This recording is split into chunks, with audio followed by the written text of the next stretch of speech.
சங்கீதம் 112 மாறி மாறி வாசிப்போம். கடைசி வசனத்தை எல்லாரும் சேர்ந்து வாசிப்போம். நான் வாசிக்கிறேன். அல்லேலுயா, கர்த்தருக்கு பயந்து அவருடைய கட்டளைகளில் மிகவும் பிரியமாய் இருக்கிற மனுஷன் பாக்கியவான்.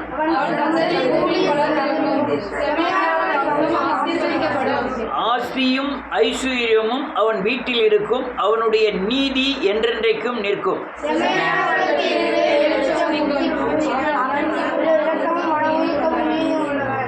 இறங்கி கடன் கொடுத்து தன் காரியங்களை நியாயமானபடி நடப்பிக்கிற மனுஷன் பாக்கியவான். துர்ச்செய்தியை கேட்கிறதினால் பயப்படான், அவன் இருதயம் கர்த்தரை நம்பி திடமனதாயிருக்கும்.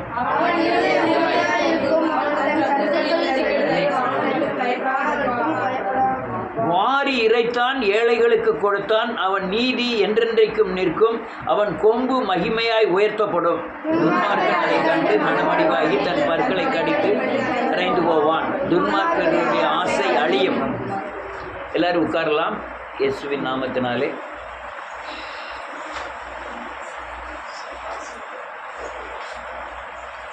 நீங்கள் இந்த பூமியில் கரையம் தேவ வழிகளில் கரையம் கட்டாமல், அல்லது நான் இப்படி சொல்கிறேன், நீங்கள் ஜெபிக்காமல், வேதவசனத்தின்படி நடக்காமல், பரிசுத்தமாகாமல் நீங்கள் தேவனிடத்தில் ஒன்றுமே பெற்றுக்கொள்ள முடியாது.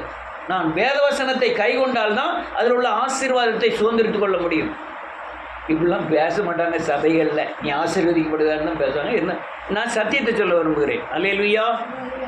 என்ற 2 கேஸ் வந்தது. ஒன்று கேன்சர், இன்னொன்று ஹார்ட்டில் 90% அடைப்பு. கேன்சர் பிரச்சனைக்கும் இந்த 90% அடைப்பு பிரச்சனைக்கும் சாபத்தை அறிக்கை செய்யணும் அப்படின்னு நான் சொன்னேன். அல்லேலூயா. ஒன்றுமே புரிய மாட்டேங்குது. அவங்க என்ன சொல்கிறாங்க, ஆமாம் நான் பாவத்தெல்லாம் அறிக்கை செஞ்சு ரொம்ப தாழ்மையாக தான் ஜெபம் பண்ணுறேன் அப்படிங்கிறாங்க. உங்கள் மண்டையடி காய்ச்சலுக்கு நீங்கள் பொய்யில் இருந்தோ, நீங்கள் உங்கள் அல்லையா துர்க்குணத்தில் இருந்தோ வெளியானா போதும். உங்கள் சின்ன சின்ன பிரச்சனைகளுக்கு சின்ன சின்ன பாவங்களை அறிக்கை செய்தாலே ஆவியானவர் உங்களுக்கு கிரியை செய்ய ஆரம்பிப்பார். ஆனால் உயிருக்கு விரோதமான கிரியைகளுக்கு நீங்கள் சாபத்திலிருந்து விடுதலை ஆகணும். சொல்லு, புரியுதா? புரியலன்னா கருகிடுங்க. என்னையா கேன்சர்? இது ஒரு கட்டி, உயிர் கொல்லி கட்டி. இந்த கட்டியை என்ன செய்யணும்? அல்லேலூயா, நன்றியோடு கூட கற்பனை கட்டளைகளை கைகொள்ளணும்னு உபாகமம் 28:15 எழுதியிருக்கு. நான் அந்த அம்மாட்ட சொன்னேன், என் பையன் அப்பாவி பையன், ஆனால் நல்ல பையன், அந்த புள்ள தான் சரியில்லை. பையனுக்கு 22 வயசு 21 வயசு ஆகுது. அதுக்குள்ளே 3 தடவை கற்பமாகி கழிச்சாச்சு. 2 தடவை கழிச்சாச்சுங்க, 3ஆவது தடவை ஆகுது. அந்த பிள்ளைக்கு 23 வயசு ஆகுது. இதில் யார் ஐயோ பாவம்? இல்லை, இவன் நல்லவன், அந்த பிள்ளை கெட்டவள். கெட்டவளை நல்லவனை கெட்டவனை ஆக்க முடியுமா? நல்லவன் கெட்டவளை என்ன ஆக்கணும்? அல்லேலூயா. ஒன்றும் வேண்டாம், பையனை தூக்கி தூர வைங்க. உனக்கு எனக்கு சம்மந்தம் கிடையாது. நீ மனம் திரும்பி அந்த இச்சையின் காரியத்தெல்லாம் விட்டுட்டு தேவனை சேவி. உனக்கு வர பிரச்சனைக்கு நான் கேன்சரை சுமந்துக்கிட்டு இருக்கேன், நீ அறிக்கை செய்து விட்டுவிடு, நீ தேவனை சேவி, கரெக்டாக சுகமாயிரும். ஆனால் விடுதலுக்கு மனசு இல்லை. இன்னொரு இந்த 90% அடைப்பு, அவர்கிட்ட பேசினேன், இன்னைக்கு காலையில் தான் பேசினேன். பிரதருங்க வாங்க, பொம்பளை சம்பந்தப்பட்டமான, கர்ப்பம் சம்பந்தப்பட்டமான, வாழ்க்கை சம்பந்தப்பட்டமான ஏதாவது ஒரு கிரியைகள் உங்கள் வீட்டில் நீங்களோ உங்கள் அம்மாவோ உங்கள் அப்பாவோ ஏதாவது செஞ்சிருந்தால், ஒரு மனுஷனுக்கு முதல் உருவாக்கப்படுவது இருதயம். இருதயத்தில் பிரச்சனை வந்தாலும் சரி, கர்ப்பப்பையில் பிரச்சனை வந்தாலும் சரி, பிறப்புறுப்பில் பிரச்சனை வந்தாலும் சரி, கிட்னி சம்மந்தப்பட்ட பிரச்சனை வந்தாலும் சரி, கர்ப்புக்கு விரோதமாய் நீங்கள் நடந்திருக்கக்கூடும். அவர் அந்த பொய் சொல்லுதல், இந்த நீதி, இந்த சின்ன சின்ன விஷயங்களை சொல்கிறாரு. நான் அதெல்லாம் அறிக்கை செஞ்சிட்டேன் பிரதர் அப்படிங்கிறார். அதனால இந்த மண்டடி காய்ச்சல் தான் போகும். நீ சாபத்திலேருந்து விடுதலை ஆகணும்னா இதில் விடுதலை ஆகணும். நீ இந்த அலலியா இச்சையான காரியங்களில் கள்ளத்தனமாக ஒருத்தி குழந்தை பார்க்கான்னா அவருடைய பிரச்சனைகள் அவங்க கற்பப்பை பாதிக்கப்படும், அல்லது இருதயம் பாதிக்கப்படும், அல்லது அதுக்குண்டான வியாதிகள் ஏற்படும். அதை நான் அவர்கிட்ட சொன்னேன். அவர் அதை புரிஞ்சுக்கொள்ள, அவரை சொல்லி பிரயோஜனம் கிடையாது. அவரை புரிஞ்சு கொள்ளக்கூடிய பலன் அவர்கிட்ட இல்லை. அந்த காரியத்தை அவருக்கு போதிக்கலை. அவர் என்ன நிலைமை சொல்லாமல் இருக்கார். நான் வெளிநாட்டில் இருந்தேன், ஆண்டவர் என்னை ஊழியத்துக்கு நினச்சிருந்தாரு, நான் ஊழியத்துக்கு வரணும்னு தான் வந்தேன், நான் ஊழியம் செய்யாமல் இருந்ததுனால தான் இப்படி பிரச்சனை வந்துட்டு. அது இல்லை. நான் சாபத்திலிருந்து விடுதலை ஆகணும்னு தான், விடுதலை ஆன பிறகு தான் தேவன் அழைச்சிருக்கிற அழைப்பின் ஊழியத்தை நான் செய்ய முடியும். அது தானே நான் ஊழியத்தில் இருக்கலாம். நான் உருவாக்கப்பட்டு இருப்பேன். என்ன செஞ்சுட்டு இருப்பேன்? உருவாக்கப்பட்டு இருப்பேன். 4 பேரோ 5 பேரோ 10 பேரோ 20 பேரோ வச்சு உருவாக்கப்பட்டு இருக்கேன். என்னை பூரண விடுதலை வந்தால் தான் அவர் அழைச்சிருக்கிற அழைப்பில் உறுதியாக நிறுத்துவார். அல்லேலூயா. அது தானே நான் மோசே 40 வருஷம் உருவானேன். அது மாதிரி நான் உருவாக்கப்பட்டு இந்த காரியங்கள் வேற பிரதர், அது புரிஞ்சுக்கிடவே முடியல அவரால். நான் எப்படி அவரை தூக்கி எடுப்பேன்? ஒத்துக்கிடணும்ல, நான் சொல்லுவது புரிஞ்சுக்கிடவாது செய்யணும்ல. இல்லைன்னா ஒன்று அவர் வசனம் எங்கே இருக்காதுன்னு அது கேட்கணும்ல. கேட்கவே இல்லை. நானும் எவ்வளவோ முயற்சி பண்ணேன். உடனே பிரதர் இன்னைக்கு சாயங்காலம் நான் உங்கள் வீட்டுக்கு வரேன் அப்படின்னு. அவர் உடனே வேண்டாம் பிரதர், நான் சாயங்காலம் ப்ரேயர் இருக்குது அப்படின்ட்டார். ரைட்டு, அப்போ நாளைக்கு வரேன். வேண்டாம் பிரதர், நான் நாளைக்கு மதுரைக்கு போகிறேன். அதுக்கப்புறம் நம்ம ஒன்றுமே ஸ்டெப் எடுக்க முடியாது. ஏன்னு கேட்டால் எல்லாத்தையும் ஒதுக்கிட்டு இதுக்கு நேரத்தை அவர் என்ன செய்யணும்? கொடுக்கணும். அவர் எல்லாம் அங்கே வேலை இருக்குது, இங்கே நேரம் இருக்குது, இங்கே நேரம் இல்லைன்னு நம்மளால் ஒன்றுமே செய்ய முடியாது. அல்லேலூயா. ஒன்றுமே செய்ய முடியாது.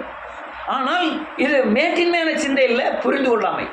அந்த காரியங்களை புரிஞ்சுக்கிட முடியும். இங்கே புரிஞ்சு கொள்ளாமல் இங்கே மட்டும் இல்லை, உலகம் முழுவதும் இருக்குது. உலகம் முழுவதும் இருக்குது. அல்லேலூயா. அப்போ நீங்கள் இந்த பூமியில் ஆசீர்வதிக்கப்படணும், இந்த பூமியில் பிள்ளைகள் அவங்க சந்ததி பாதுகாக்கப்படணும்னா நீங்கள் தேவ சமூகத்தில் சரியானபடி கை கொள்ளணும். நீங்கள் 10 மணிக்கு ப்ரேயர்னா நீங்கள் 8 மணி 9 மணிக்கு உங்கள் இருதயம் படன்னு அடிக்கணும்.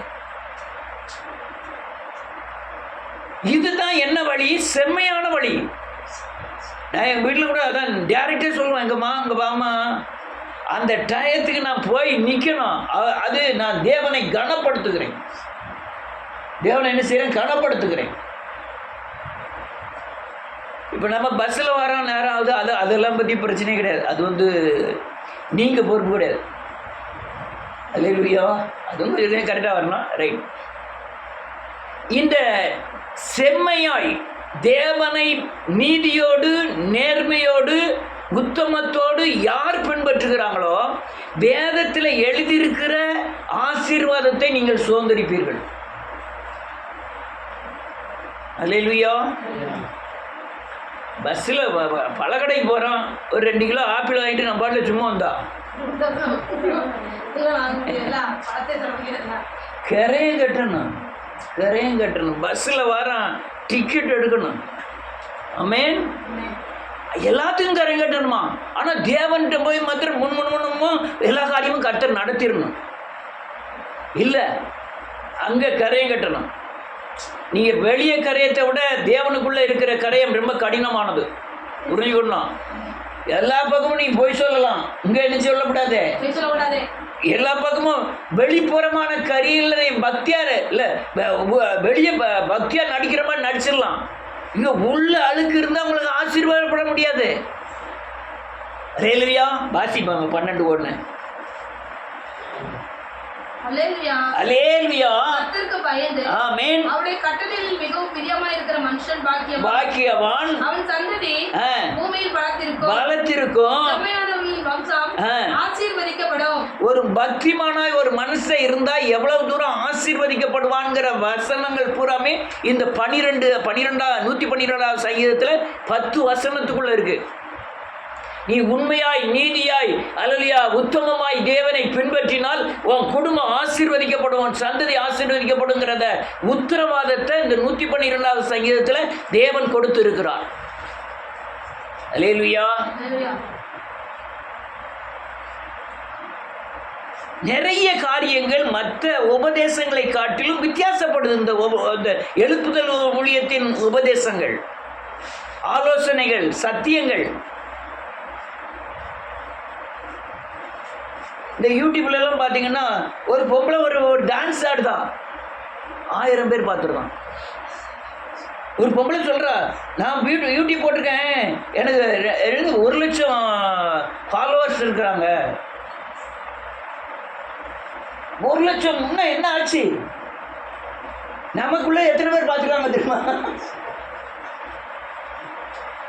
27 பேர் பார்த்துருக்காங்க. அல்லேலூயா. எத்தனை பேருக்கு புரிய மாட்டேங்குது. நீ இப்போ வேதம் என்ன சொல்லுது? நான் என்ன சொல்கிறேன், இங்கே வாம்மா, உன் பிள்ளை ஆசீர்வதிக்கப்படணும், உன் பிள்ளையோட பிள்ளை ஆசீர்வதிக்கப்படணும், உன் சந்ததி பூரா ஆசீர்வதிக்கப்படணும். இந்த உலகத்தில் நரல்படும் வேதனையில் உங்கள் சந்ததி அகப்படக்கூடாது. அல்லேலூயா. கூக்குரல் ஏற்படக்கூடாது, குடியோடி எடுத்து பொழுதல் ஏற்படக்கூடாது, தரித்திரம் ஏற்படக்கூடாது, அல்லேலூயா, இல்லாமல் ஏற்படக்கூடாது, பஞ்சம் உண்டாகக்கூடாது. இதுக்காக நீ என்ன செய்யணும்? தேவனுடைய கற்பனையும் கட்டளையும் நீதியாய் நீங்கள் கைக்கொள்ளணும். இவங்க இந்த கற்பனையும் கட்டளையும் கைக்கொள்ளணும், நீதியாய் கைக்கொள்ளணுங்கிறத விட்டுட்டு உன் சந்ததி பூரா நீ ஆண்டவரை சேவிச்சா இதெல்லாம் நடக்கும்னு பேசுறாங்க. அல்லேலூயா. வேதம் என்ன சொல்லுது? முதல் வசனத்தில், கர்த்தருக்கு பயந்து அவர் கட்டளைகளில் மிகவும் பிரியமாய் இருக்கிற மனுஷன் பாக்கியவான். வேத வசனத்தின் அடிப்படையில் இருக்கிற அல்லது செய்யாதேங்கிற கட்டளையை நீ சரியானவை கை கொண்டால் நீ பாக்கியவானாக இருப்பாய். பாக்கியவான் என்ன? ஆசீர்வதிக்கப்படுவாய். பாக்கியவான் என்ன? சகல ஜனங்களிலும் மேன்மையாக உன்னை வைப்பான். அல்லேலூயா. வைப்பான். நீ பணம் இருந்து பெரிய கோடீஸ்வரனா இருந்து அல்லேலூயா பணத்துக்கு சங்கடப்படாமல் இருப்பது பெரிய காரியம் கிடையாது. ஒன்றுமே இல்லாமல் பணத்துக்கு சங்கடப்படாமல் இருக்கணும். அல்லேலூயா. கோடீஸ்வரனா இருந்து அல்லையா திருடனுக்காகவும் கள்ளனுக்காகவும் நீங்கள் பயப்பட வேண்டியிருக்கும். ஆனால் கிறிஸ்துக்குள்ள நீ பெரிய கோடீஸ்வரனா இருப்பீங்க, யாருக்கும் பயப்பட வேண்டிய அவசியம் இல்லை. வேதம் சொல்லுது அப்படி அல்லையா பயந்து அவருடைய கட்டளைகளில் மிகவும் பிரியமாக இருக்கிற மனுஷன் அவன் சந்ததி பூமியிலே பலத்திருக்கும். சந்ததினா யாரு? பிள்ளைகள், பிள்ளைகளுடைய பிள்ளைகள். நம்ம யார் சந்ததி? ஆபிரகாமின் சந்ததி. ஆபிரகாமுக்கு கிடைச்ச ஆசீர்வாதம் நமக்கு என்ன செஞ்சிருக்கு? கிடைச்சிருக்கு. அல்லேலூயா. ஆபிரகாமுக்கு கொடுத்த எல்லா ஆசீர்வாதமும் நமக்கும் கொடுத்துருக்கிறார். நீங்கள் இது எது வழியாக பெற முடியும்? சிலுவை வழியாக தான் இந்த ஆபிரகாம் ஆசீர்வாதத்தை என்ன செய்யப்படும்? இது கட்டளை. சிலுவை வழியாக போகிறது என்னது? கட்டளை. அந்த கட்டளையை நீங்கள் பின்பற்றினாங்கன்னா நீங்கள் பாக்கியவான்களாக இருப்பீங்க. எப்படி பாக்கியவான்களாக இருப்பீங்க? ஆபிரகாம் சந்ததிக்கு கொடுக்குற ஆசீர்வாதம் சிலுவை வழியாக எனக்கு கிடைக்கும். ஆபிரகாமுக்கு கிடைச்ச ஆசீர்வாதம் என்ன? விசுவாசம். என்னது? அவன் விசுவாசத்தின் உலகத்தின் காரியங்களை பூரா செய்து முடிக்கிறதுக்கு நமக்கு என்ன வேணும்? விசுவாசம் வேணும். விசுவாசம் இருந்தால் நீங்கள் மலைகளை என்ன செய்ய முடியும்? வேர்க்க முடியும். அதனால விசுவாசத்தை தருகிற, நம்முடைய சந்ததியை ஆசீர்வதிக்கிற, கர்த்தருக்கு பயப்படுகிற பயம் இருந்து அவருடைய கட்டளைகள், வசனங்கள், கற்பனைகளை கை கொண்டால் உங்கள் சந்ததி பூரா ஆசீர்வதிக்கப்பட்டிருக்கும். அல்லேலூயா. இந்த சமையல் காரியம்லாம் 20 வருஷமாக பண்ணியிருக்கேன். நான் ஒரு வசனங்களை நம்பி தான் பண்ணுறது. என்ன வசனம்? உன் சந்ததி ஆகாரத்துக்கு நீங்கள் அலைந்து திரும்பதே இல்லை. உங்களுக்கு உழைப்பு இருக்கு, வீடு இருக்கு, வாசல் இருக்கு, ஆகாரமெல்லாம் போயிட்டுனா ஒன்றுமே இல்லை. ஆகாரம் கிடைச்சதுன்னா நம்ம உங்கள் பூட்டிக்கு என்ன சொத்து சேர்த்து வைக்க முடியும்? பெத்த தாயாக இருந்தாலே மறந்து போயிடுவாங்க. அதுக்கு அடுத்த சந்ததி யாருன்னே தெரியாது. அதுக்கு அடுத்த சந்ததி யாருன்னே தெரியாது. அதுக்கு அடுத்த சந்ததி என்னது? தாய் தகப்பன், பிள்ளை, தாத்தா, பூட்டன், ஓட்டன்,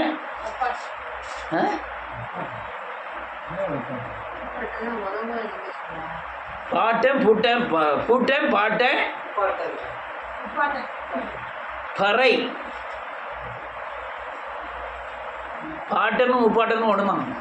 பறை, அதுக்கப்புறம் பரம்பரை. அந்த பரம்பரைக்கு நீங்க ஆகாரம் கொடுக்கணும்னா நீங்க இப்போ கற்பனை கட்டளைகள்ல நடந்து அந்த சந்ததிக்கு ஆசீர்வாதத்தை என்ன செய்யணும்? சேர்த்து வைக்கணும். அல்லேலூயா.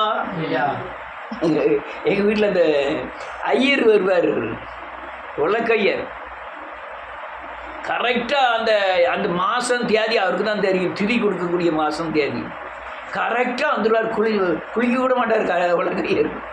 விடிய முன்னே வந்து உட்காந்து, மகாலட்சுமி நாளைக்கு உங்கள் வீட்டுக்காரனுக்கு திதி கொடுக்கணும், எல்லாம் ரெடியாக இதெல்லாம் வாங்கி வை அப்படின்னு ஒரு தாளில் எழுதி வச்சு கொடுத்துட்டு போயிடுவார். காய்கறி கீரி எல்லாத்தையுமே. அவர் இந்த அரிசி மாவில் உருண்டையாக பிடிச்சி வைப்பாங்க. யாருக்கும் துணி கொடுத்து போயிடலாம். துணி அந்த உருண்டையாக பிடிச்சி வச்சு கரெக்டாக சொல்லுவார். எங்கள் அப்பா பேர், எங்கள் தாத்தா பேர், எங்கள் பூட்டனார் பேர், எங்கள் ஆட்சி பேர். அவருக்கு யாருமே சொல்லி கொடுக்க வேண்டாம். விறுன்னு கணபதிக்கு காட்சி காட்சி காட்சி காட்சி, சுப்பியாவுக்கு காட்சி காட்சி காட்சி, போந்திகண்டருக்கு காட்சி காட்சி காட்சி, எல்லாம் காட்சி காட்சி காட்சி காட்சின்னு சொல்லிகிட்டே இருப்பார். அந்த மனுஷனுக்கு எப்படியா தெரியும்? அவரு தான் தொழில், அவர் தொழில் அது. இன்னைக்கு இங்கே நம்ம வீட்டுக்கு வந்துருக்காரு, நாளைக்கு அங்கே போய் நின்று அவ தாத்தா பூட்டான்னு எல்லாம் காட்சி காட்சி காட்சின்னு சொல்லிட்டு இருப்பாரு. அல்லேலூயா, அல்லேலூயா. இந்த சந்ததி ஆசீர்வதிக்கப்படணும். ஏன்னா என் பிள்ளை மட்டும் இல்லை, என் சந்ததி பூரா ஆசீர்வதிக்கிறது. நம்ம பணம்லாம் சேர்த்து வச்செல்லாம் ஆசீர்வதிக்கப்பட முடியாது. இவன் பல கொடுமைகளை பார்த்தேன். எங்கள் ஊர் தெரியல, அப்பாவும் மகனும் ஃப்ரெண்டு மாதிரி தான். ஒன்று போல் தண்ணி இருப்பாங்க, ஒன்று போல் சிகரெட் இருப்பாங்க, ஒன்று போல் சினிமாவுக்கு போவாங்க. அப்பாவும் மகனும் மாட்டு வண்டி தான் அடித்து ஏகப்பட்ட சம்பாத்தியம் பண்ணிட்டாங்க. பையன் 4 பையங்க, ஒரு பொண்ணு எஸ்ஐஆர்கான்னு நினைங்க, எனக்கு தெரில. 4 பையங்களும் ஏகப்பட்ட சொத்து சேர்த்துட்டாரு. ஆள் அவுட்டு, பையன் அவுட்டு, அப்பா இருக்காரு. இவன் நான் என்ன நினைக்கிறேன், அவன் அவ்வளவு தூரம் சங்கடப்பட்டு அவ்வளவு சேர்த்தானே, சாப்பிட கூட இல்லை. சாப்பிடாம வைக்காம சேர்த்து வச்ச துட்டு அவன் அனுபவிச்சுட்டு இருக்கான் பையன். அல்லேலூயா. உண்மை சேர்க்க வேண்டாம், ஆண்டவர்கிட்ட கிருபை சேர்த்து வச்சா போதும், சந்ததி ஆசீர்வதிக்கப்படும். வேதம் சொல்லுது, அவன் சந்ததி பூமியிலே பலத்திருக்கும், செம்மையானவர்களின் வம்சம் ஆசீர்வதிக்கப்பட்டிருக்கும். செம்மையானவன் யாரு? நேர்மையானவன், நல்லவன், உத்தமமாய் தேவனை பின்பற்றுகிறவன். அப்படி பின்பற்றினா ஒரு சந்ததி அல்லேலூயா பூராமே ஆசீர்வதிக்கப்படும். சந்ததினா என்ன? வம்சம்னா என்ன?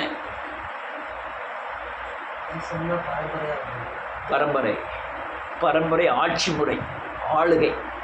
அல்லேலூயா. இந்த கரையாளர்கள் உண்டு. கரையாளர் ஏன் பேர் வச்சாங்க?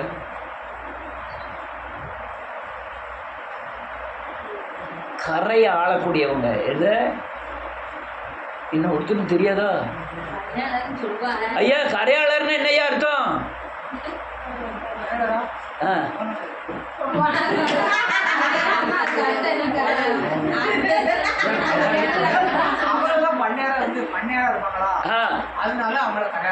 இல்ல, அவங்க அந்த குளத்து பாசனத்தை வச்சிருந்தாங்க. குளத்துல இருந்து தண்ணி வர்றது பூரா வெளியே போகாதபடி சுத்தச்சூழ கரை இருக்கும். குளத்துக்கும் கரை இருக்கும், இவங்க வயக்காட்டுக்கு பூரா கரை இருக்கும். இந்த கரையிலிருந்து அந்த கரை வரையும் அவங்களுக்கு சொந்தமாக வச்சுருப்பாங்க. யாருமே உள்ள ஒரு பிட்டு இடம் கூட மற்ற ஆளுக்கு கிடையாது. அவங்க அதை பூரா ஆளுவாங்க. அதுக்கு பேர் தான் என்ன ஆளர்? கரையாளர்னு பேர். கரைகளை ஆளுகிறவர்கள் பேர்.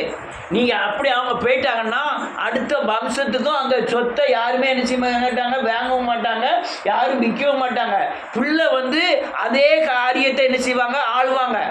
நான் ஜாதியை சொல்லலை, அதாவது எப்படி வந்ததுன்னு சொல்லுறேன். பேரன் வருவான், பேரனும் அதே நிலத்தை பூரா என்ன செய்வான். அவனுக்கும் என்ன பேரு? கரையாளர். நீ உடனே கோணார்ன்ட்டியா? கோணார் தான். இவங்க கோணார்ல யாரு? இவங்க கரையாளர், கரையை ஆளக்கூடியவர்கள். அதுக்கு கூட்டம் வந்தாலும் என்ன செய்வாங்க? கரையை ஆளுவாங்க. அப்போ அது என்னது? வம்சம். என்னது? வம்சம். நீங்க குளத்துல மீன் பிடிக்க, நாளைக்கு கடல்ல மீன் பிடிப்போம். என்ன அல்லேலூயா. பெருகும், வம்சங்கள் என்ன செய்யும்? பெருகும். மீன் பிடிக்கிறவங்களை ஏன் சொன்னோம்னா, அவன் தலைமுறைக்கு பார்த்தீங்கன்னா மீன் பிடிச்சிட்டே இருப்பாங்க. நீங்கள் கடலில் போய் பாருங்க, அவன் தலைமுறை 2 போட்டு வச்சிருப்பான், மகனை பார்த்தா 5 போட்டு வச்சிருப்பான், பேரன் பார்த்தா 10. அவன் வயக்காட்டில் வந்தெல்லாம் என்ன செய்ய மாட்டான்? விவசாயம் பார்க்க மாட்டான். சரி, ஆடு பிடிச்சி மேய்க்க வச்சுக்கணா, அதில் அவனுக்கு தொழில் எது? அந்த வம்சம் பூரா ஆசீர்வதிக்கப்படும்னு என்ன அர்த்தம்? நான் இருக்கேன், நான் போய் இன்னொரு போட்டில் போய் வேலை பார்த்துக்கிட்டு இருப்பேன். என் மவன் நினச்சிவான் 2 போட்டு வாங்கிடுவான். ஏன் அவன் பேரை நினச்சிவான் அந்த 2 போட்டையும் கொடுத்துட்டு எல்லாம் ஃபைபர் போட்டு வாங்கிடுவான். அடுத்தால என் பேரனுக்கு மவன் நினச்சிவான் அதில் ஒரு 50 போட்டு வாங்கி வாடகை விட்டுட்டு இவன் வீட்டில் ஜெட்டில் பங்களாவில் உட்காந்துக்கிட்டு இருப்பான். வம்சம் என்ன செய்யப்படும்? அதனால நம்ம அப்பா 100 ஆடு மேய்ச்சாரு, நம்ம 100 ஆடு மேய்க்காம, அவன் 100 ஆடு மேய்க்காம இல்லை. அப்பா 100 ஆடு மேய்ச்சா நம்ம எத்தனை ஆடு மேய்க்கணும்? வம்சம் என்ன செய்யப்படணும்? ஆசீர்வதிக்கப்படணும். நம்ம என்ன செய்யணும்? தேவனுக்குள்ள செம்மையா இருக்கணும், செம்மையா இருக்கணும். அல்லேலூயா. இது அவன் வம்சம் அப்படி ஆசீர்வதிக்கப்படும், செம்மையா இருக்கணும் தேவனுக்குள்ள. அடுத்தால என்ன இருக்கு? ஆசியும் ஐஸ்வர்யமும் அவன் வீட்டில் இருக்கும், அவனுக்குடைய நீதி என்னன்னைக்கு நிற்கும்? இல்ல, நீதி நிற்கிறதுனால சொல்லுங்க, ஆசியும் ஐஸ்வர்யமும் வீட்டில் இருக்கும். நான் நீதியில் நடந்தா எங்க வீட்டுல ஆசியும் ஐஸ்வர்யமும் நிலைத்திருக்கும். அது எப்போ? நீங்க வேத வசனத்தின்படி நடக்க கவனமா இருக்கணும். நீங்க தேவனுக்குள்ள செம்மையா இருக்கணும், துடிக்கணும் உங்க இருதயம் தேவ சமூகத்தில் வர்றதுக்கு. நீங்க விடிய காலம்லாம் பிரேயர் பாருங்க, 5 மணிக்கு ஆரம்பிக்கணும். முதல்ல செல்வம் போடுவார், முதல்ல பூம்பொடி தான் போட்டுக்கிட்டு இருந்து இப்போ செல்வம் போடுவார். செல்வம் ரொம்ப நாளாக போட்டுக்கிட்டு இருப்பார். முதல் ஆள் வரும், அது டெக்குன்னு 2 பெல் அடிக்குள்ள ஓகே கொடுத்துருவேன், ரெடியாக இருப்பேன். 4 மணிக்கு எழுந்துச்சு. அல்லேலூயா. இதெல்லாம் நம்ம வெளியே காமிக்கிறது இல்லை, தேவ சமூகத்தில் எப்படி இருக்கும் அப்போ தான் நம்ம ஆசீர்வதிக்கப்படுவோம். அடுத்த என்ன இருக்கு?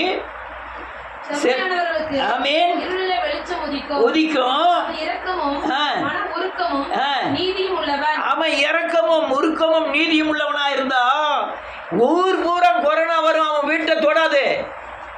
ஊர் பூரா பஞ்சம் வரும், இருள். ஊர் பூரா நோய் வரும், கொள்ளை நோய் வரும், இருள். அவன் வீட்டில் இருள் என்ன செய்யாது? வராது. வெளிச்சம் உதிக்கும் அவன்கிட்ட. அல்லேலூயா. அவன்கிட்ட உதிக்கும். நன்றியோடு கூட துதிக்கிறேன். தேவனுக்குள்ள அநேக ஆசீர்வாதங்கள் உண்டு. எனக்கு என்னுடைய ஊழியக்காரனாய் அழைக்கப்பட்ட என்னுடைய நோக்கம் என்னன்னா, நான் வெளிச்சத்தை பெற்று 100 ஆளுக்கு வெளிச்சத்தை கொடுக்கணும். ஆமென். அப்போ நீங்க அடுத்தாலும் வரணும் என் பின்னால. நீங்களும் வெளிச்சத்தை பெற்று வெளிச்சத்தை கொடுக்கணும். இருளில் உள்ள ஜனங்கள் மகாபெரிய இது எங்கேனே போயிருல, உங்க வீடு, பக்கத்து வீடு, உங்க குடும்பம், எத்தனை பேர் இருளில் இருக்காங்களான்னு கண்டுபிடிக்கக்கூடிய தெளிவு இருக்கணும். நீங்கள் போய் அங்கே போய் ஆலோசனை சொல்லிட்டு இருப்பா, சண்டை போடாதீங்க, நீங்கள் கடன் வாங்காதீங்க, இப்படிலாம் ஆலோசனை சொல்லக்கூடாது. நீங்கள் அவங்க என்ன இருளில் இருக்கிறாங்க, அவங்கள எப்படி நான் விடுவிக்கட்டும், எப்படி அவங்கள தூக்கி எடுக்கணும், அந்த சந்தோஷத்தை நீங்கள் பார்த்துட்டீங்கன்னா உங்களால் வீட்டில் இருக்க முடியாது. அல்லேலூயா. இருளுள்ள ஜனங்கள் மாபெரிய நீங்கள் வெளிச்சத்தில் கொண்டு வரணும். அடுத்தல இது ரொம்ப ஆசீர்வாதமான ஒரு வசனம். அவன் இறங்கி கடன் கொடுத்து தன் காரியெல்லாம் நியாயமானபடி நடப்பிக்கிற மனுஷன் பாக்கியவான். அவன் என்றென்றைக்கும் அசைக்கப்படாதிருப்பான். அவன் கீர்த்தி நீதிமான் நித்திய கீர்த்தி உள்ளவன், என்னைக்கு அசைக்கப்படாதிருப்பான். அல்லேலூயா. இப்போ நான் இருக்கேன்னு வச்சுக்கிட்டோம், அடிபட்டு அடிபட்டு அடிபட்டு அடிபட்டு நெருக்கப்பட்டு நெருக்கப்பட்டு நெருக்கப்பட்டு நெருக்கப்பட்டு ஒடுங்கி போகலை, நெருக்கப்பட்டு அதை எப்படி விடுதலையானுங்கிறத நான் கற்றுக்கிட்டேன். அல்லேலூயா. ஒரு பிரச்சனையிலிருந்து விடுதலை எப்படி ஆகணுங்கிறத கற்றுக்கிட்டேன். அல்லேலூயா. நல்லா கவனிக்கணும். நான் சொல்கிறது உங்களுக்கு எத்தனை பேர் புரியுதுன்னு தெரில.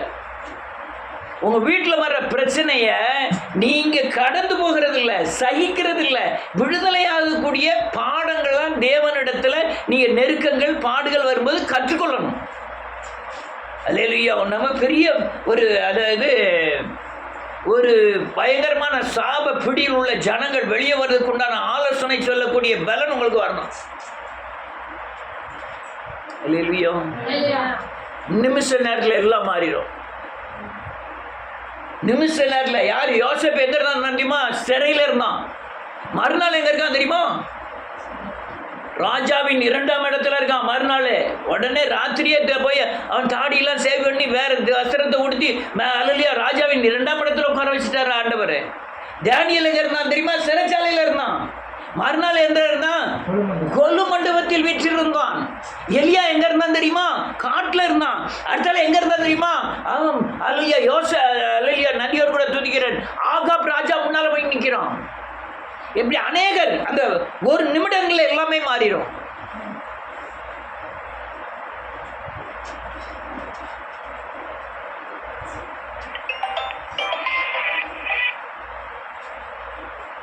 எனக்கு பெரிய ஆசீர்வாதம் யார் தெரியுமா? இந்த 2 கல்லன்ல ஒரு கல்லன். இன்னைக்கு வரையும் கல்லனா இருக்கான். கொஞ்ச நேரம் கழிச்சு எங்க இருக்க போறான்? இன்று என்னோடு கூட அடுத்த நிமிஷம் எங்கே போகிறான்? பரலோக ராஜ்யத்துக்கு போகிறான். நிமிஷ கணக்கில் எல்லாமே மாறிடும். அதனால் நல்ல கேளுங்க, நீங்கள் செம்மையாய் நீதிமானாய் வேதவசனத்துக்குள்ளே நடக்க கற்றுக்கொள்ள வேண்டும். அப்போ உங்கள் சந்ததி பூரா பயங்கரமாய் ஆசீர்வதிக்கப்படும். அல்லேலூயா. நீதிமான் வீட்டில் சந்தோஷமாக இருக்கும். அட்டல் ஒரு வசனத்தை சொல்லி முடிக்கிறேன். 7வது வசனம். எல்லா வசனமே முக்கியமான வசனங்கள் தான். துர்ச்செய்தியை கேட்கிறதினால் பயப்படான், அவன் இருதயம் கர்த்தரை நம்பி திடமானதா இருக்கும். அல்லேலூயா. துர்ச்செய்தியை கேட்டு பயப்பட மாட்டான். யாரு பாலியங்குச்ச சபையில் நான் எப்பவுமே சொல்லியிருக்கேன்னு நீங்கள் பாலியங்குச்ச சபையில் அருணகிரி கழுதல் இருக்கிறதுட்டு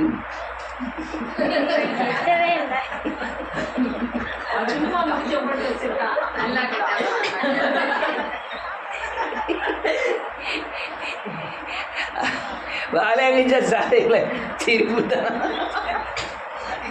ஏன் நீ எல்லாரும் அங்கே போகும்போது அங்கே ஓடுது, இங்கே போகும்போது இங்கே ஓடுது, இந்த தீமத்தை மாதிரி பின்னாலேயே அம்மா பின்னாலேயே பிடிச்சிட்டு ஓடிட்டு வந்துட்டு இருக்கேன். அல்லேலூயா. பாலியங்குச்ச சபையில் ஒரு ஆள் ஜெபம் பண்ணிட்டு இருக்காரு, ஆராதனை பண்ணிட்டு இருக்காரு. அவருக்கு கப்பல்லாம் நிறைய ஓடுது. ஒரு கப்பல் நிறைய உப்பு மூட்டை ஏற்றிட்டு போகுது. போகிற வழியில் அந்த கப்பல் அப்படியே கவுந்து தண்ணிக்குள்ளே முங்கிட்டு ஜெபம் பண்ணிட்டு இருக்க ஆள்கிட்ட ஒருத்தன் சொல்கிறான், அவர் வேலைக்காரன், ஐயா நீங்கள் இத்தனை கொண்டு போன இத்தனை டாலருக்கு ஏற்றிட்டு போன உப்பு நடு கடலில் தாந்துட்டு. உடனே அவர் டக்குன்னு கோட்டை களைச்சி காமிச்சாரான். இந்த பாரு என் முதுகு புறம் பாரு, உப்பு மூடைச்சி இந்த செமந்து காய்ச்சி போயிருக்கு. நான் இப்படி உப்பு மூடை செமந்து தான் இந்த கப்பலே கர்த்தர் தந்தார். இன்னும் கர்த்தர் தர எனக்கு நல்லவர். அது போனா துர்ச்செய்தியை கேட்கறதுனால் பயப்பட மாட்டான். கர்த்தர் இருக்கிறார். அல்லேலூயா. இந்த பலன் உங்களுக்கு வரணும். நீ செம்மையாய் நீதியாய் நடந்தீங்கன்னா உலகத்தில் என்ன பிரச்சனை வந்தாலும் சரி என்னை தொடாதுங்கிற பலன் உங்களுக்கு வரணும். யாருனாலும் சரி காணிக்க வேண்டாம்னு ஒரு நோட்டீஸ் அடித்து ஊர் பூரா கொடுக்க சொல்லுங்க பார்ப்போம். அதுவும் 1000 நோட்டீஸ் வாங்கி அடித்து எல்லாத்துக்கும் கொடுக்கணும். காணிக்க வேண்டாம், சத்தியத்தை சொல்ல ரெடி. சபையே இடிஞ்சு போச்சு. ஒன்றும் இல்லை, ஒரு இடத்துல பார்த்து ஒட்டுதல் இருக்கும். நாளைக்கு விடிய காலம் ஒரு தூர போனாலும் போனது தான். ஆனாலும் என்ன இல்லை, துர்ச்செய்தி கேட்கறதுனால் பயப்பட மாட்டான். கர்த்தருடைய ஊழியம், ஆத்மா கர்த்தருடையது, ரட்சிப்பு கர்த்தருடையது. அவர் வழிகளை திறப்பார். எந்த வழினாலும் 1000 வழியை அடைக்கும் போது, ஒரு வழியை அடைக்கும் போது 1000 வழியை திறப்பார். அல்லேலூயா. நம்ம உண்மையாக நடக்கணும், நம்ம செம்மையாக நடக்கணும், நீதியாக நடக்கணும். அல்லேலூயா. இன்னும் எத்தனை காரியம் சொல்லலாம். உங்கள் மகன் இருக்கு, மகளுக்கு நீங்கள் ஒன்றுமே ஜாக்கப்படாது. நிஷியாவுக்கு பிரச்சனை இல்லை. வர்ற காலத்தில் இவளுக்கு வரதட்சணை கொடுத்து தான் கட்டிட்டு போகணும். தீமேத்தைக்கு ஒன்றுமே சேர்க்கலை, தீமேத்தைக்கு தான் கொடுக்கணும். இருங்க பார்ப்போம். தீமேத்தைக்கு நான் ஒன்றுமே சேர்க்க மாட்டேன்னு இருங்க பார்ப்போம். அல்லேலூயா. நான் அந்த ஊருக்கு வரும்போது, தென்காசிக்கு வரும்போது எங்கே போகிறேன்னு தெரியாமல் வந்தேன். எந்த வீட்டில் இருக்க போகிறோம்னு எனக்கு தெரியாது. ஒரு வீட்டில் ஒட்டில் கொண்டு போய் வச்சுட்டு போனாங்க. அதுக்கப்புறம் நான் பட்ட பாடுகள் இருக்கேன், கொஞ்சம் நஞ்சம் இல்லை. ஆனால் இந்த துர்ச்செய்தியெல்லாம் கேட்டு பயப்பட மாட்டேன் இயேசுவின் நாமத்தினால. இன்னைக்கு நீ வீடே இல்லைனாலும் சரி பயப்பட மாட்டேன். நீ இல்லையா, பணம் இல்லையா, பயப்பட மாட்டேன். இன்னைக்கு இல்லையா, நாளையிலேருந்து ஊழியமே நடத்த முடியாது, பயப்பட மாட்டேன். கர்த்தருடைய ஊழியம் கர்த்தர் செய்வார். வானத்தையும் பூமியும் வார்த்தையினால் உண்டாக்கின தேவன். அல்லேலூயா. பயப்படக்கூடாது, நீ செம்மையா நடக்கணும். பேச வயிற்றுவலி வந்துட்டுனா குடல் வந்துட்டுதோன்னு நினைக்கக்கூடாது. நேருடைய நிலைமை அதான். லேச வயிற்றுவலி குடல் வந்திருக்குமா? அல்ல. அல்லேலூயா. கர்த்தர் உங்கள் கால்களை தள்ளாட விட்டார், காக்கிறவர் மறக்க மாட்டார். அவர் உறங்குவதும் இல்லை, தூங்குவதும் இல்லை. செம்மையா இருக்கணும், தேவனுக்குள்ள நீதிமானா இருக்கணும், உண்மையாய் தேவனை சேவிக்கணும். உன்ட காசு பணங்கள்லாம் கர்த்தர் கேட்கவே இல்லை, உன் இருதயத்தை மட்டும்தான் கேட்காரு. சுத்த இருதயத்தை தான் கேட்காரு. இருதயத்தில் அழுக்குகளுக்கு இருந்ததுன்னா தேவன் கிரியை செய்ய முடியாது. ஏன்னா இருதயத்தில் ஆவியானவர் அமரக்கூடிய ஆலயம் அதுதான். அல்லேலூயா. உன் மனசாவிக்கு தன்மைக்கு தக்க உன் வாழ்க்கையை அமைத்துக்கிட்டேன்னா ஆவியான ஒரு இருதயத்தில் இருக்க முடியாது. உன் புலங்கள்லையும் கண்ணம் இருக்கக்கூடாது. கண்ணு பார்க்கிற கண் பரிசுத்தமாக இருக்கணும், பேசுகிற வாய் பரிசுத்தமாக இருக்கணும், உன் இருதயம் பரிசுத்தமாக இருக்கணும், கேட்கறது நல்லது மட்டும்தான் கேட்கணும். உன் உணர்வின் அடிப்படையில் பூர்ணமாய் தேவனை சார்ந்து வாழ கற்றுக்கொள்ள வேண்டும். இல்லைன்னா உன் வாழ்க்கையில் பெரும்பகுதி காயப்படுவீர்கள். பெரும்பகுதி வேதனையிலையும் துக்கத்திலையும் ஒன்று பணம் இருக்கும், காயம். நீ ஒன்றுமில்லாமல் ஐஸ்வர்யனாக இருக்க முடியும். செம்மையாக இருக்கணும், தேவனுக்குள்ள நீதிமானாக இருக்கணும், பரிசுத்தமாக இருக்கணும். இந்த ரெட்ட வாழ்க்கை, நடிப்பு வாழ்க்கை, இது எதுவுமே தேவனுக்குள்ள ஆசீர்வாதத்தை கொண்டு வராது. தேவன் வெளிப்புறமான தோற்றமான பக்தியெல்லாம் பார்க்கவே இல்லை. உன் அந்தரங்கத்தில் பார்க்கிற பிதா வெளியரங்கமாய் பலன உள்ள எப்படி இருக்காரு தேவன், அதுதான் முக்கியம். வெளியே நீ எப்படி இருந்தாலும் பிரச்சனை இல்லை, வெளியே எப்படி இருந்தாலும் பிரச்சனை இல்லை என்று சொல்ல காரணம் அடுத்தவனுக்கு இடர்களாக கூடாது. ஆனால் நீ நடிப்பு பக்தியெல்லாம் தேவ சமுத்திரம் ஒன்றுக்குமே உதவாது. அதனால் செம்மையான இருதயத்தை தேவன் பாக்கியவான்கிற ஆசீர்வதிக்கிறார். உன் சந்ததியை ஆசீர்வதிக்கிறார், உன் வீட்டை ஆசீர்வதிக்கிறார், உன் வாழ்க்கையை ஆசீர்வதிக்கிறார், உன் வாழ்க்கையை மென்மேல் உயர்த்துவார். அல்லேலூயா. இல்லாமையில் எல்லாவற்றையும் உண்டாக்க ஒன்றும் இல்லையா, சமாதானம் இருக்கு, போதுமானது. எல்லாமே இருக்கு, சமாதானம் இல்லை, உனக்கு துக்கப்படுத, வாழ்க்கை வாழ்ந்ததுக்கு ஒன்றுமே இல்லை, சமாதானமாக இருக்கீங்க. எல்லாம் இருக்கு, சமாதானம் இல்லை, எந்த வாழ்க்கை வேணும் சொல்லு? வாய் வரவே மாட்டேங்க. எனக்கு சமாதானம் போதும், சந்தோஷம் போதும், விடுதலை போதும். அல்லேலூயா. இதெல்லாம் காரியங்கள் இயேசுவின் நாமத்தினாலே. அதனால கர்த்தர் ஆசீர்வதிக்க வேண்டும்னா இருதயம் செம்மையான இருதயம், சுத்தமான இருதயமாக வேணும், நீதியில் நடக்கணும். எந்த காரியத்திலும் ஒரு 10 பைசா இருந்தாலும் நீதியில் நடக்கணும். நான் உண்மைத்தன்மையை விட்டு நான் விலகிறதே கிடையாது, தெரியுமா உங்களுக்கு? யார்ட்டா உண்மை இல்லாமல் 10 ரூபா வாங்கணும்னு நினைக்க மாட்டேன். ஏன்னா கேட்டால் நாளைக்கு வர எனக்கு 1000 ரூபாய் நஷ்டம். அது இன்னைக்கு ஏமாற்றி வாங்குற 10 ரூபா நாளைக்கு வர்ற 1000 ரூபாய்க்கு நஷ்டம். நான் 10 ரூபாயில் உண்மை இருந்தால், கொஞ்சத்தில் உண்மையாக இருந்தால் அநேகத்தில் தேவன் அதிகாரியாக வைத்திருவார். அதனால் இந்த உண்மைத்தன்மையை விட்டு நான் குறையவே கூடாதுன்னு நினைப்பேன். எந்த காரியத்திலையும் உண்மையாக இருக்கணும், எல்லாத்திலையும் பேசுறதில்ல, நடக்கையில் எல்லாத்திலையும் உண்மையாக இருக்கணும்னு நினைப்பேன். ஆசீர்வதிக்கப்படுவீர்கள். அல்லேலூயா. மென்மேலும் கர்த்தர் உங்களை உயர்த்துவார். எல்லாரும் எழுந்து நிற்போம்.